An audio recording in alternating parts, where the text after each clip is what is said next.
Радіо Лада. Радіо Лада.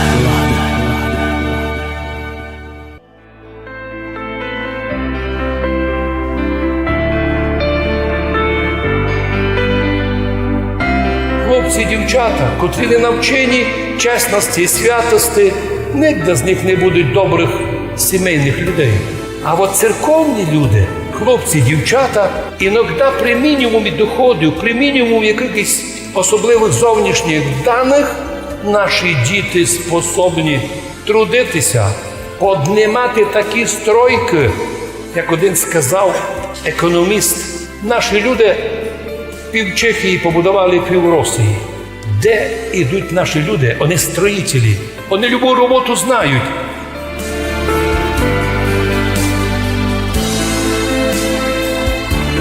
Жалко, що не є дома роботи, бо опять же хтось то так придумав, щоб вигнати людину із рідної землі, як називають іноді то тиха депортація, коли заставлять мільйони людей втікнути, тому що немає можливості.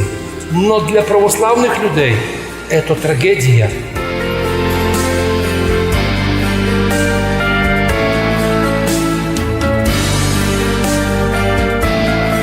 Но однако ми знаємо, що і народ Божий, щоб вийти із єгипетського рабства, странствував і мучився між чужими народами, і мучили його, робили його рабами.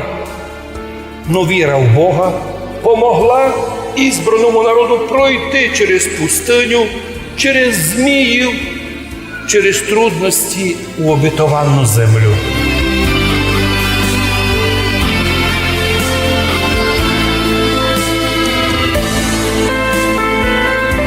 Ми з вами теж народ ізбраний, котрий вірує во Христа Ісуса, як Мойсей вів із Єгипта народ ізбраний. Так нас Ісус веде із Єгипта сього світа, блудного, коварного, і веде нас до Царства Божого. Він упереді, ми за ним. Но щоб у всьому світі не утопитися в болоті, Христос основав церкву.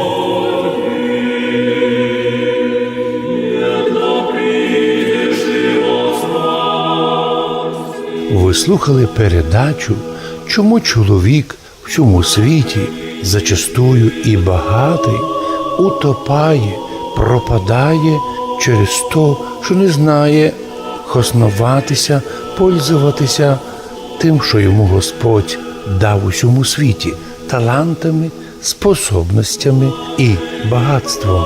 Ответ один – отсутствие віри і доброго духовного фундамента робить чоловіка, зачастую і багатого, неспособного перед лицем соблазна отказатися прикласти серце до багатства. Наоборот, по слову Господа, аж приложиш до багатства серце, пропадеш. Тому і многі, і багаті утопають, пропадають у своєму багатстві, а маса людей, вірою у Христа Ісуса, не має зовнішніх багатств, зостаються багатими духовно і повноцінно живуть, відчувають усю жизни повноту і внутрішній комфорт, котрий дарується кожному християнинові Духом Святим. І тую жизнь радуються навіть малому, радуються навіть в гоніннях і напастях, і в болезнях, а в вічності разом з святими наслідують вічне царство, царство благодати, царство радости, царство добра, царство подлинного добра.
Радіо Лада. Радіо Лада.